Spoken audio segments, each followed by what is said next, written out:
حضرت ابن عباس رضی اللہ تعالی عنہما سے روایت ہے، آپ فرماتے ہیں کہ ایک دفعہ ایسا ہوا کہ نبی اکرم نور مجسم صلی اللہ علیہ وآلہ وسلم سجدے میں گئے اور سجدے میں حضور علیہ السلام پر نیند طاری ہو گئی، یہاں تک کہ آپ فرماتے ہیں کہ ہم نے نبی پاک علیہ السلام کے خراٹوں کی آواز بھی سنی۔ تو نبی پاک علیہ السلام سجدے سے اٹھے اور اپنی نماز کو مکمل کیا تو حضرت ابن عباس رضی اللہ تعالی عنہما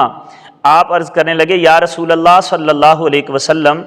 ہم نے تو آپ کے خراٹوں کی بھی آواز سنی لیکن آپ نے دوبارہ وضو نہیں کیا۔ تو نبی کریم رؤوف الرحیم صلی اللہ علیہ وآلہ وسلم نے ارشاد فرمایا کہ اس طرح سونے سے وضو نہیں ٹوٹتا جب تک کہ بندہ لیٹ کر نہیں سوتا، تو جب لیٹتا ہے تو اس کے اعضاء ڈھیلے ہو جاتے ہیں، اس لیے نبی پاک علیہ السلام نے فرمایا کہ وضو ٹوٹ جاتا ہے۔ اور اس سے اگلی حدیث حضرت انس بن مالک رضی اللہ تعالی عنہ روایت کرتے ہیں، آپ فرماتے ہیں کہ صحابہ اکرام رضوان اللہ تعالی علیہم اجمعین سو جاتے تھے، پھر کھڑے ہو کر نماز ادا کرتے تھے، دوبارہ وضو نہیں کرتے تھے۔ جو پہلی حدیث ہے اس میں نبی پاک علیہ السلام کے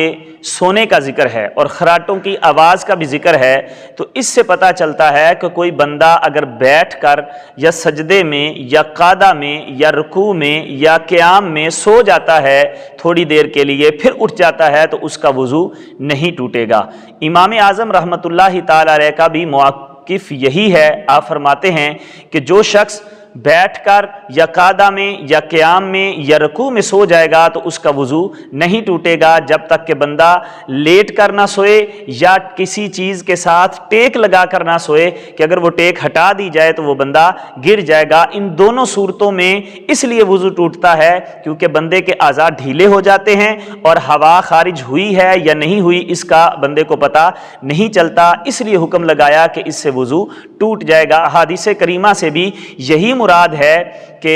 جب بندہ سو جاتا ہے لیٹ کر یا ٹیک لگا کر تو نبی پاک علیہ السلام نے فرمایا کہ اس کے اعضاء ڈھیلے ہو جاتے ہیں، اس لیے اس پر حکم لگے گا کہ اس کا وضو ٹوٹ گیا ہے۔ باقی اگر بیٹھ کر سو جائے یا دوزانو ہو کر بیٹھا ہوا سو جائے، قیام میں سو جائے، رکوع میں سو جائے، قعدہ میں سو جائے تو اس کا وضو نہیں ٹوٹے گا۔ اللہ کریم ہمیں سمجھنے کی توفیق عطا فرمائے۔